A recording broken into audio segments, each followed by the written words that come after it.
All gave some gave all. Some would march on, others would fall. There are no winners in war when you consider the cost. You cannot justify the thousands of lives for our own that were lost. Wars leave scars that in time may fade, but not without taking a toll. However, the deepest wounds are those that scar the very heart and soul. For those that saw action during wartime, I'm sure without a doubt, they've had to live with the memories of fallen comrades, their brothers, someone they cared deeply about. And all the families left behind with only their memories to carry them through, also paying the price of freedom won for me and you. We are all aware that times have changed, and yet there are certain things we must never forget. Be proud of our flag, and long may she wave, and long may we remember what so many gave. Hello, my name is Jared Jungie. I was living in Sioux City, Iowa when I enlisted into the United States Marine Corps in 1988 at the age of 19. I was in the service for 4 years, and most of that time I served aboard the USS Ranger during Gulf Storm. I now live in South Sioux City, Nebraska. So why did I pick the United States Marine Corps? Well, mainly because my dad and all of his brothers were in the United States Navy, and I just did not want to be on a ship. However, my first duty station in the United States Marine Corps was, of course, aboard, at least it was an aircraft carrier. Did we make great friends, and do we still stay in contact with each other? Absolutely. We have several friends scattered throughout the United States, and we try to stay in touch with each other, at least on Facebook makes that easier now on a daily basis, but on a semi-annually basis, we all meet up somewhere in the United States. What motivated me to join the service? I just wasn't ready for college. I knew I wasn't ready for college. I didn't want to blow a lot of money trying to go to college. I wanted to get out and basically sow all my wild oats before I went to college. What were the first few days of the service, in the service and overseas, is what really brings that point to me, is the true poverty that you see in third world countries. The United States doesn't have anything close to the true poverty that you will see overseas. And finally, how did the military background affect my life today? I've stayed basically in the same job field, which is security and law enforcement, for the last 30 years.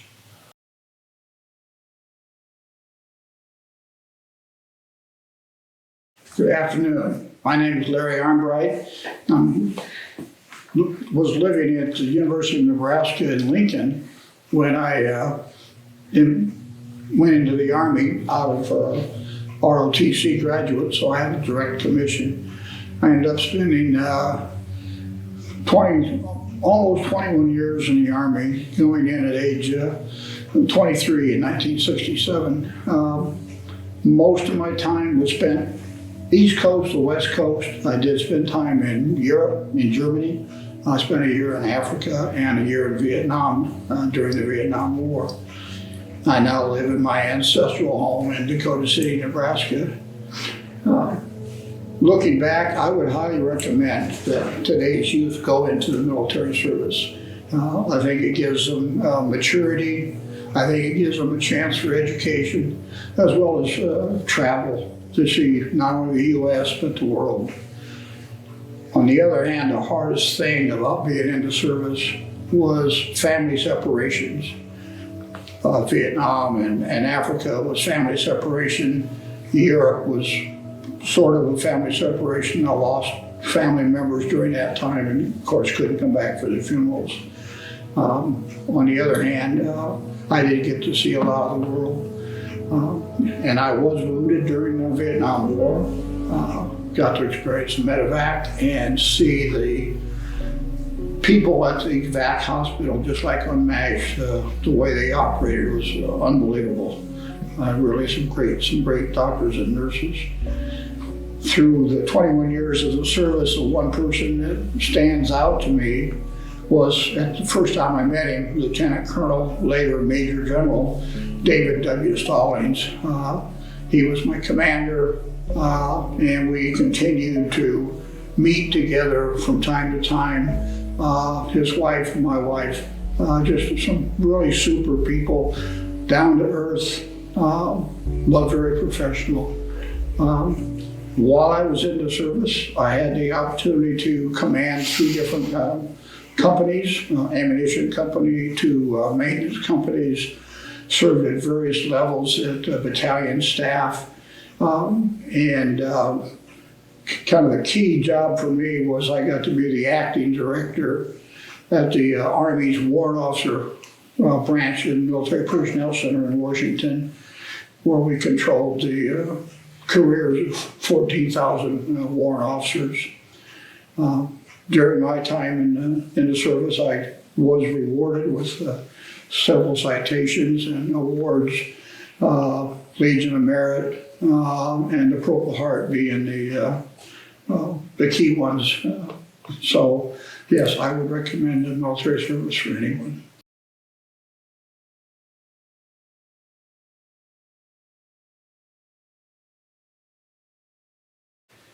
My name is Mike Newhouse. I just completed my sophomore year of college when I joined the United States Air Force. It was probably ordained. My father spent 34 years in uniform. In fact, I joined at recruiting headquarters at Wright-Patterson, where we were stationed.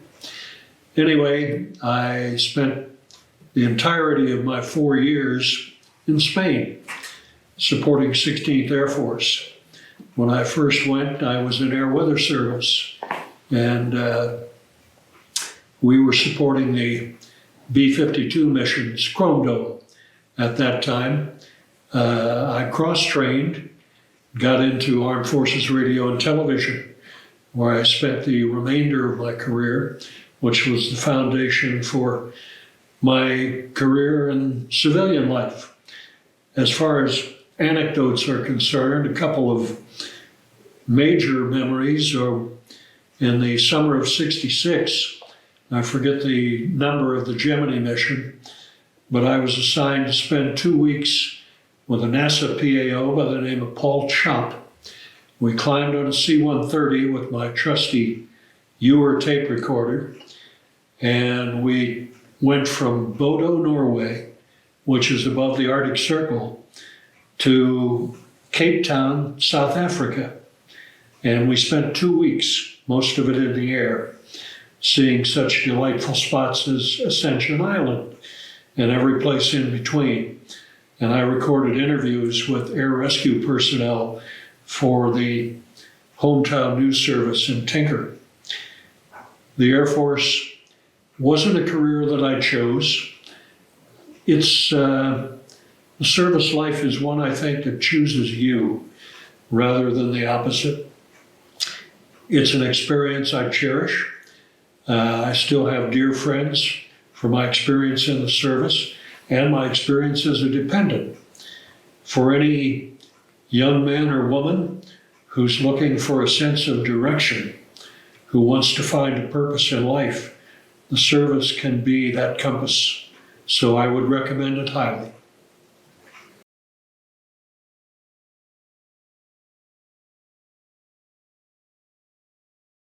My name is John Ludwig. I'm the post commander here in South Sioux City, post 307. Believe it or not, I was living in upstate New York at the time, for the short time I was there. But somehow Uncle Sam the lanky Texan seemed to find me and sent me a notice that he would like me to join the Viet Cong Hunting Club. So instead of waiting for him to come get us, me and a bunch of buddies went down and just signed up and got it over with. So I'm both drafted and enlisted. We were enlisted into the Army, went to Fort Polk, Louisiana, and we arrived at Fort Polk. I thought, what in the world did we get ourselves into? So I was in overseas, trained there at Fort Polk, at North Fort, Tigerland. When we were done with that, with both our basic and advanced infantry training, and after a 30-day leave, they sent me to Europe temporarily to, come to find out we were going into the Middle East. So one of the many Jordanian crises in the late 60s. So after I was there 4 months, they went ahead and sent us all to Vietnam. So I went across both the Atlantic and the Pacific. And did no stateside, outside of training, I did no stateside time at all.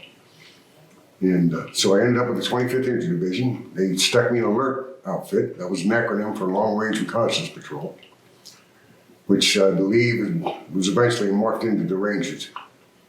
I don't think they have the alerts anymore. Anyhow, our job was recon. Go out and search, and we did search and destroy. It was all helicopter assault, so we had our machetes, we had all of our ammunition. Everybody carried a belt of ammunition for the M60, and we hacked our way through the jungle, would set up, and sometimes we'd have to go in, we'd have to repel out of the helicopter. And like I say, it was a helicopter assault deal. Not much airborne over there.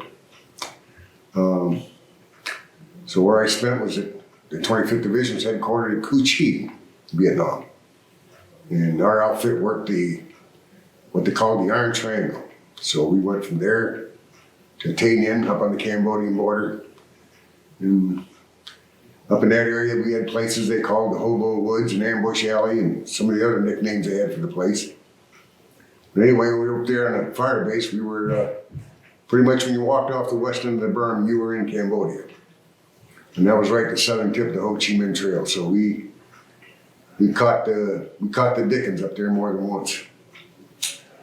So biggest challenge was, the jungle, of course, Viet Cong, they were pretty sneaky. North Vietnamese regulars, at least they would stand toe to toe with you and have it out. The Viet Cong was similar to the Taliban. They were terrorist group. So that's what we always had to work, because you never knew. They could be working in your hooches on base, you never knew. So they would plant the same kind of thing. They would plant booby traps, we called them then.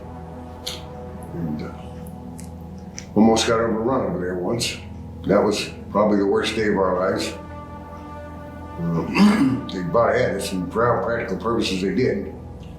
Fortunately, we had an aircraft at the time they called Puff the Magic Dragon. He came in and cleared the place for us. It was at that time they also called it Snoopy. It was a C-130 that had 4 Vulcan Phelan Gatling guns off the port side. They just come through there and just swoop it full of lead.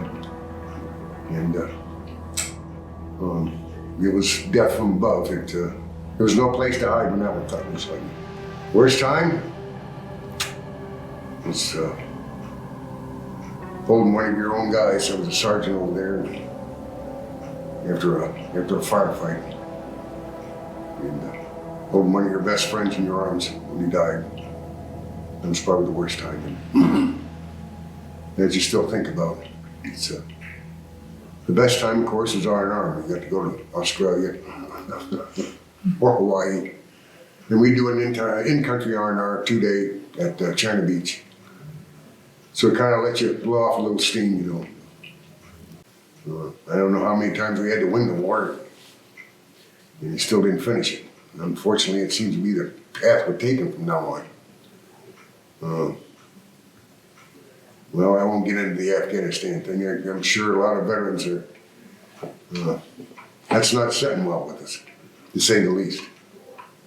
But I'm 71, I'm still kicking and suffering with this Agent Orange problem, but for some reason the Lord still has me here for a purpose. So I just keep soldiering on. A veteran still serving, I guess is the way you put it.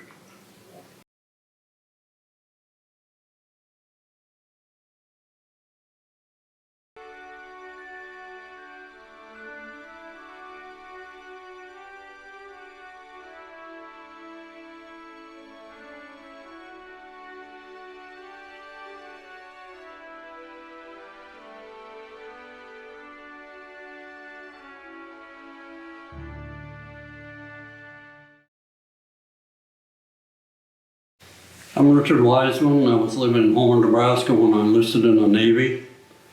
In 1964, at the age of 17, I enlisted right out of high school. As a matter of fact, I enlisted before I even graduated. I was in service for 30 years. Most of my time I served in San Diego, California, which was a nice little city then, not the big metropolitan it is now.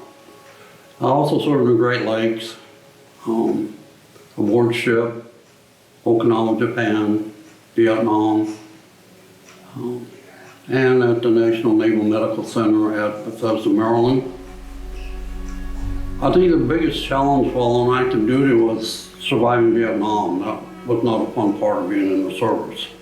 But the fun part was being assigned as an instructor at Hospital Corps School in San Diego, where I could influence a lot of the younger people coming into the service and help them get a little better education. After I left the service, I served as an EMT in Washington, D.C. And when I come back here in Nebraska, I volunteered to work for the food bank, places like that. I joined the service right out of high school because my brother was in the service, and my uncle, who was principal at the time, was in the Navy. He retired from the Navy. The Navy paid for him, and the military paid for him to complete his education in Nebraska. And he got his degree as an instructor. He comes from the same background I did, and there's no way he could afford to go to college if he hadn't went in the military. The hardest thing about being in the military was we did change duty stations about every 3 or 4 years, so you just get to know the area and know some of the people, and then you pack up and move. But in a way, if you didn't like the area, it was good to get out of it to a new area. So something you can't really do right now around here. Another bad part was fellow servicemen and women during Vietnam, they published their names in the paper, so we were sitting over there and you could read the people you went to school with, that you served with, that didn't make it. And that was not a lot of fun. While in the service, I got to thinking about what I want to do with my life and what really life is all about. And it really did change my thinking because I grew up on a farm and that's about all I knew. I really didn't know what the real world was like. While in the service, I can't read that top one. While in the service, I served as a hospital corpsman, which is basically a medic. And I did serve as a medic with the Marine Combat Unit in Vietnam, where I received a Purple Heart. I've received a lot of citations and medals while in the service. I just don't want to brag about them all, but I did get at least 6 good conduct medals, so I was a good boy. The worst thing about being in service is after 30 years, if you're enlisted, you had to retire, and I really didn't want to do that, but I didn't have much choice. The best time I had in service was when they advanced to E9, because then I knew it was the top of my enlisted rank, and I couldn't really go any further, and I didn't want to be an officer, so that's where it was. The most disappointing time was when I had to retire after 30 years. But today, I think that the veterans are viewed differently by different people. People that know veterans tend to appreciate what they did. People that don't know veterans or are not veterans, I don't think they understand the sacrifices that veterans make. All veterans have given at least 2 years of their life to serve their country. And as a veteran, they could not always choose where they're going to go or what they're going to do. And a lot of these youngsters look at, well, if you weren't the Rambo type of a veteran, what did you do in the service? Well, we did what we were told to do by those appointed over us. We took an oath to do that. So if they needed a cook, you were a cook. You didn't have much choice about that. A lot of times now you have a choice when you go into service of what you're going to be. 30 years ago, you didn't always have that choice. But I would recommend the service to anybody today. It's a good chance to grow up, see what other people in the world are doing, especially coming from a small area like Nebraska. And that's a good way to earn college credits. I got I did not do very well in high school, but once I got in the service, I found out that I could, if I applied myself, achieve things. And I got my associate science degree at a rather opportune time, but fortunately I got kind of lazy and didn't get any more degrees. But it did show me that I could do things that I didn't know I could do. So that's about it.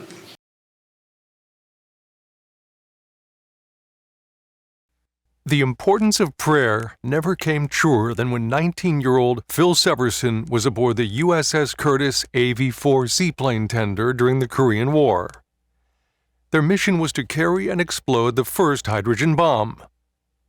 The hydrogen bomb would be bigger than all atomic bombs that ended World War II. The experts were unsure what the results would be using the basic element of hydrogen. The future and those at home were uppermost in Phil Severson's mind. That is when the words poured into his mind, and he knew as the words to this poem formed through the hands of God. There's a weapon that is stronger than any gun or bomb. 'Tis more powerful than anything on earth. It's for us to use and share. It will banish all our care. 'Tis that wonderful gift that's called a prayer.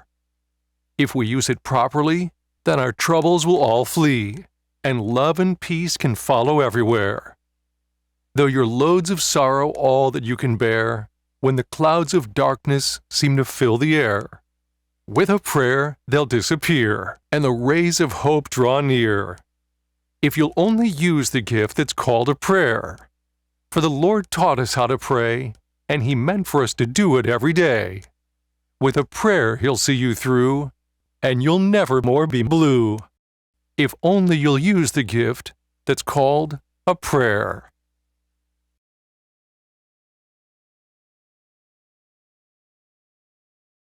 Hi, my name is Philip Severson.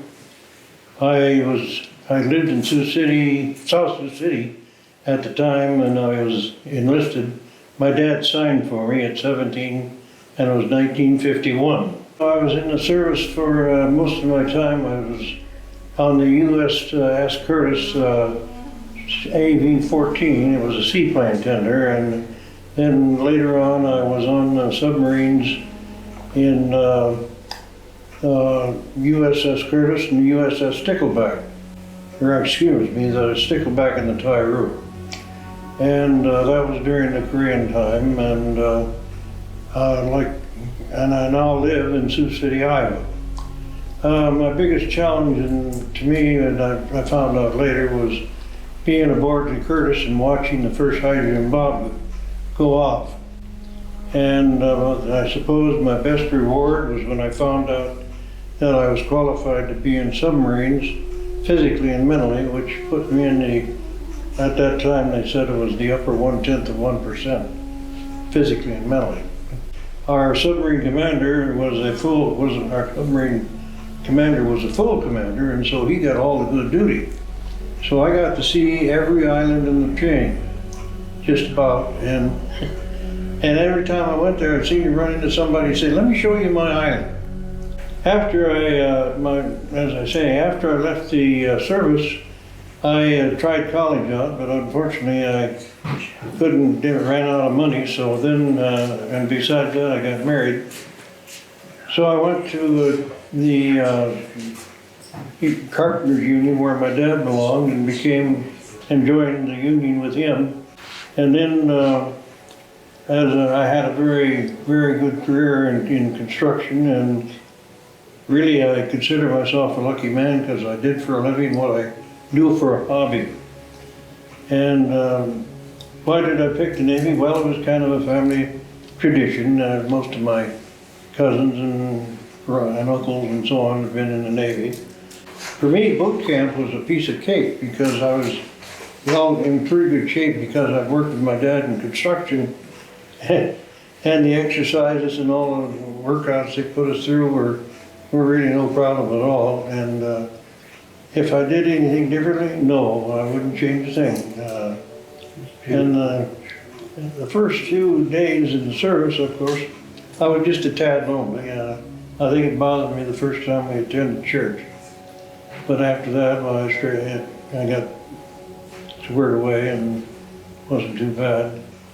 And I never earned any citations or medals except the usual ones that they gave everybody. Would you change anything that I did in the service? No, I wouldn't.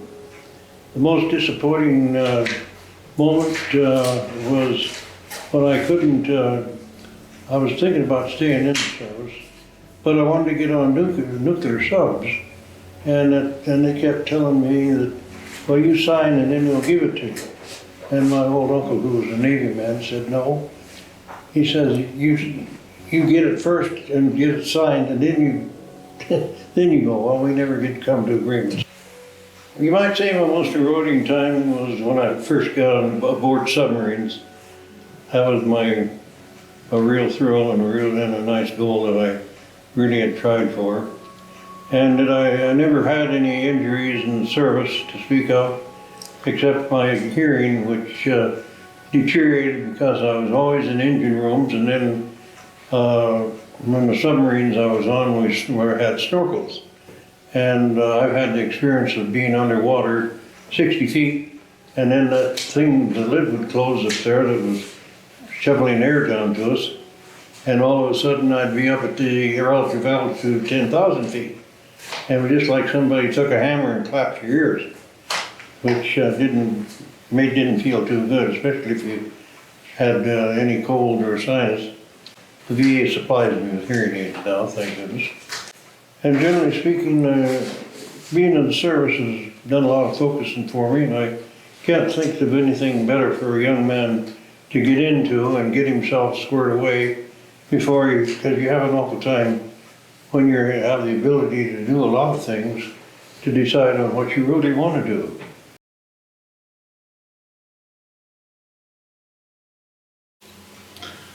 Hi, my name is Dave Ouellette. I enlisted in the Air Force in 1972 and spent about 5 years in the Air Force. And then I returned back, enlisted in the Air National Guard back in '83. The most interesting part about the service is the service. I mean, the ability to serve your country and give help and support to other airmen, and the Air Force was fairly significant. I joined to see all parts of the country and we'll go overseas, and I ended up going to Offutt Air Force Base in Omaha, Nebraska, and spent 5 years there. I did get a chance to go over to England a couple times. We did a couple TDYs over there for 6-month tours. It was just kind of exciting. It's one of those things where you're put on out there to drive by yourself and support aircraft all by yourself. They only took one from each particular shop. So you were out there to do everything for yourself. And it was kind of exciting out there. In England, it's a whole different country, obviously. But there's good people over there. There was good people in the Air Force over there. And we spent a lot of time in the pubs, obviously. That was one of the good things about being over in England. One of the questions we had was things you would have done a little bit earlier. I would probably like to have started college a little bit earlier while I was in the Air Force. I ended up waiting till I got out of the Air Force and went to Morningside College and got into computer sciences and things like that. But the actual training came from the Air Force, even though the equipment I worked on had nothing to do with programming. We got involved in programming different parts of test equipment and things like that. And it kind of excited me. I enjoyed it. And then I spent the next 41 years after I got out of the Air Force working for IBP in Tyson, working for different plants and different operations there, including HR and e-commerce and different things like that. But it all started with programming in the Air Force. And one good thing about being in a service like that, you had the ability to learn. You were your own teacher sometimes. We went to a lot of training classes, spent a lot of 2 months on active training over there, working on new equipment and things like that. And, I'd like to see what the equipment is nowadays. It would be kind of interesting to see how it's changed. I was in 72, that's 50 years ago, or almost. And I think it would be kind of exciting to see how the equipment has changed or not changed. That would be kind of interesting. One of the things about the military, you do get to meet a lot of people, a lot of friends. And one of the things that the military helped me prepare for is service to the American Legion. I joined the American Legion after I got out of service, and we do a lot of public services. We take care of funeral services for a lot of veterans. A lot of the older veterans are passing away. We need a new influx of new veterans to help us supply out. And it's something you can be an active part in. You can be as active as you want or as inactive as you want. Some people come once a month for meetings. Some people don't show up but every 6 months. I would encourage any person who's been in the military, or even a family of the military, like the Sons of the American Legion, you can join and you can be an active part of that. We do parades and we do a lot of flag ceremonies, and like I said, we do a lot of the funerals, but it's service and it's good. It's helpful to take people that have served in the military and take care of them on their final days and such like that. I was very fortunate going in the Air Force. I was on the tail end of Vietnam, so I really never spent any combat time. But I did spend a lot of time overseas. A year away from the family is a long time. And you don't get that back, especially when your kids are growing up and they're only in the ages of 2 and 3. But it's a good thing, and the service is a good thing. You learn a lot, you get educated, and you feel good about it. So that's about all I have to say.